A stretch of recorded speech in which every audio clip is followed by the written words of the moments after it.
Hello, I'm Noah Arsenault from the School of Journalism and Media Studies at San Diego State University, making this video for the Center for Comic Studies, which is here at SDSU. And today we're talking with Professor Greg Daddis. Hope I'm saying your name correctly. You are. And Greg, take it away. Introduce yourself. Yeah, thanks, Noah. My name is Greg Daddis. I'm a professor of history and the USS Midway Chair in Modern U.S. Military History at SDSU. I focus on the Cold War, specifically on the American War in Vietnam and the American experience in Southeast Asia during the Cold War era. And do you collect comics, or did you collect comics? I did when I was a kid, yes. So after my parents were divorced when I was about 8 or so, one of the first women my dad dated worked for Marvel Comics.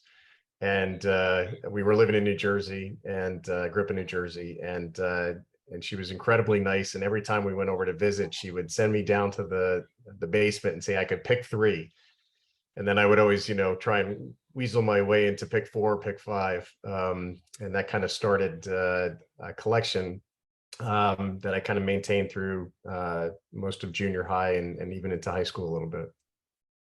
So before we start talking about, your particular class that you teach or have taught at SDSU, why would someone say, I'm a aspiring student, I want to study the Cold War. I've heard of this thing called the Cold War. I've heard of this Soviet Union, right? That's distant memory for me.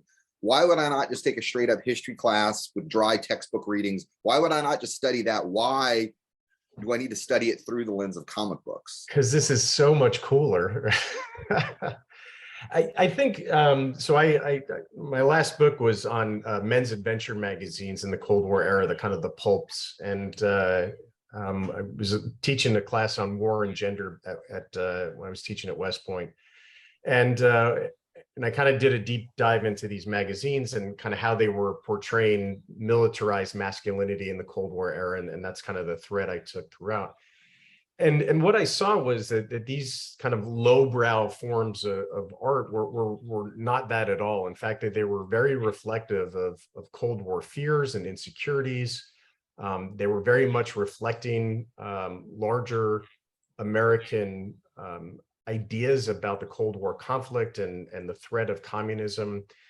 And so I think comic books can do the same thing when we're looking at the cultural aspects of this very virulent ideological context. And many Americans at the time, and some even today, I would argue, thought that the Cold War was an existential crisis where the United States was quite literally fighting for its life across the globe against this evil, godless communism that was directed through the Kremlin. And so what I think the comics do is they put together in tension these ideas about competing ideas about national security and then individual liberty and social justice in a way that I find to be really, really fascinating and really insightful about how Americans were talking about and thinking about the Cold War throughout the 1950s and even into the early 1980s. And so, to me, this was an opportunity to take one medium, the comic,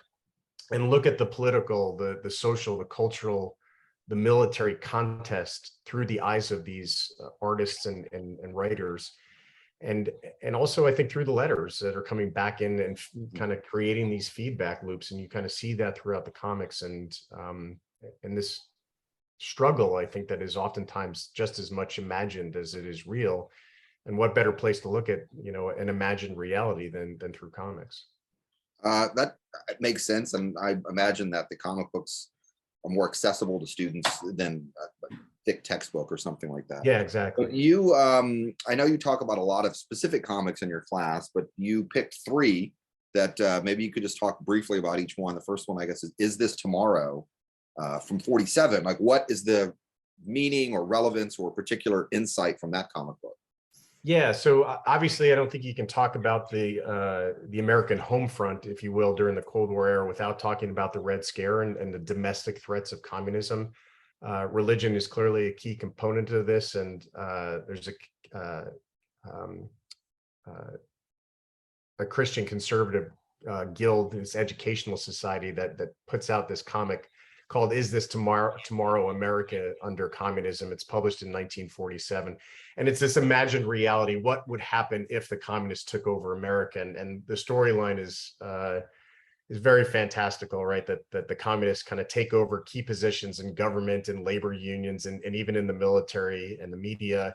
They create this crisis with a drought and then start withholding food from Americans. And ultimately, the Americans are fooled into believing that the only way to save themselves is through a communist government.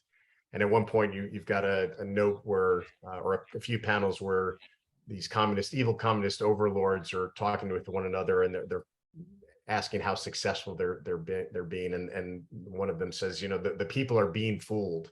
And so this is really a warning signal in terms of how the communists might take over control of the United States. And the final panel of this comic book says that the communists are preparing to seize control of America in any crisis, and that you, the dear reader, are the key defensive measure in this battle for against good and evil. And so what I think it does in a very short way is demonstrate the really, I think, intense fears that Americans are feeling in the immediate aftermath of World War II. And I think this is a really important story to tell for our students, is why is it that the United States, coming out of World War II in this incredibly unipolar moment, before the threat of global communism, at least through the eyes of contemporaries, why is it Americans were so afraid?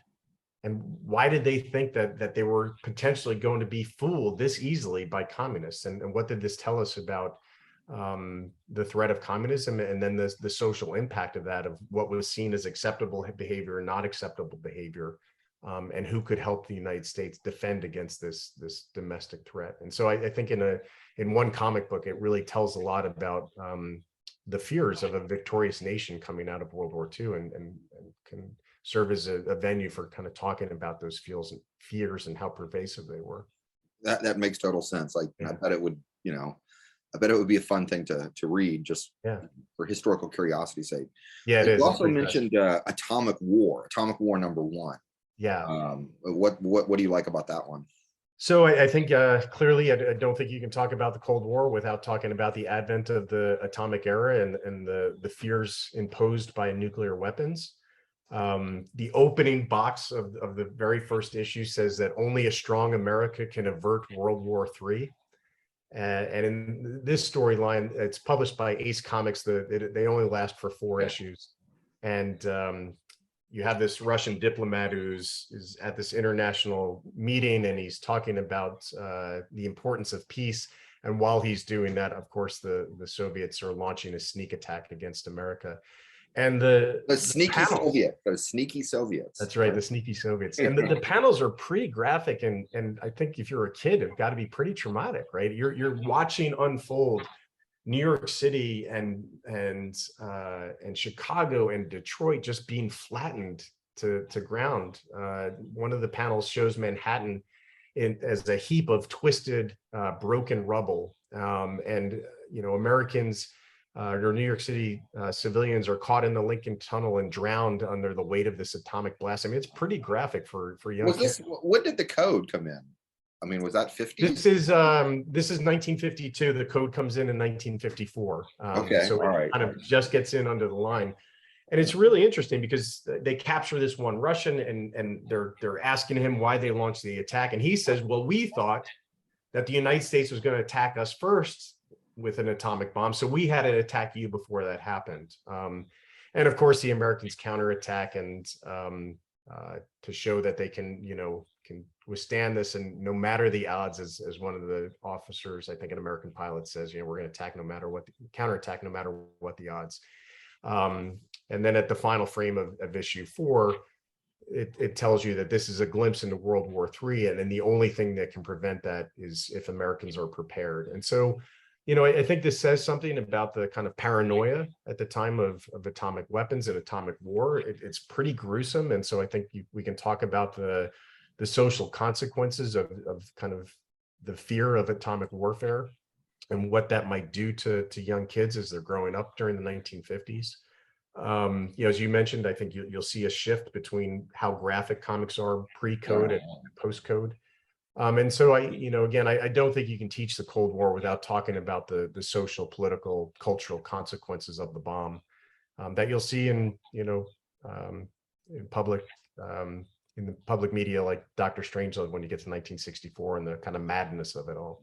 I think I've heard that phrase, the euphemism, a preemptive defensive strike. Yeah, exactly. Right. We'll It gets ridiculous. All right. The last one you mentioned was, I'm totally not familiar with any of these really. Blazing Combat. I guess the story is Landscape. Yeah. Blazing Combat #2. Yeah, so Blazing Combat comes out in just as the United States is starting to send ground combat troops to South Vietnam to support what they see as the bastion against spreading communism in Southeast Asia. It's published by Warren Magazine. Archie Goodwin is the editor, and it's really an interesting insight into some potential dissent against American adventurism overseas. And the opening panel is this older Vietnamese farmer who's kind of tilling the land as these US jets are flying overhead on a bombing run. And then what happens is, as the story unfolds, and this poor farmer just wants to till his landscape, his village just keeps getting fought over and over again. So the American jets will come overhead, and then the next couple of panels, there'll be Viet Cong, the guerrillas, National Liberation Front insurgents who will show up, and they'll say that the village is now free, and then they'll gun down these poor villagers, and then U.S. Special Forces will show up and will kill even more. The VC will come back and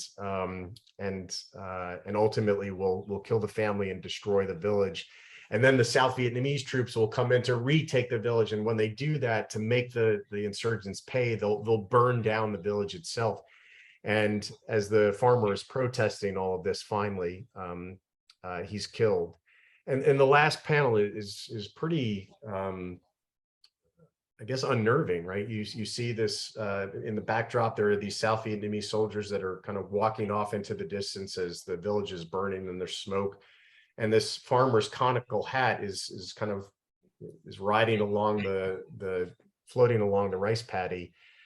And the last panel says they march away, and the destruction, like the hat and the rice paddy, becomes part of the landscape. And so it's kind of an insight into what you will ultimately see as a main theme of the anti-war effort in the United States of the destruction that Americans bring overseas. And is this destruction worth the political objective that Americans are trying to bring about within this larger grand strategy of containing communism? And what it really shows us is the consequences of American military power overseas. And I think important for students to see as they're evaluating, like I said, the consequences of military power. That sounds quite amazing. Actually, that sounds really amazing. I want to see that comic book.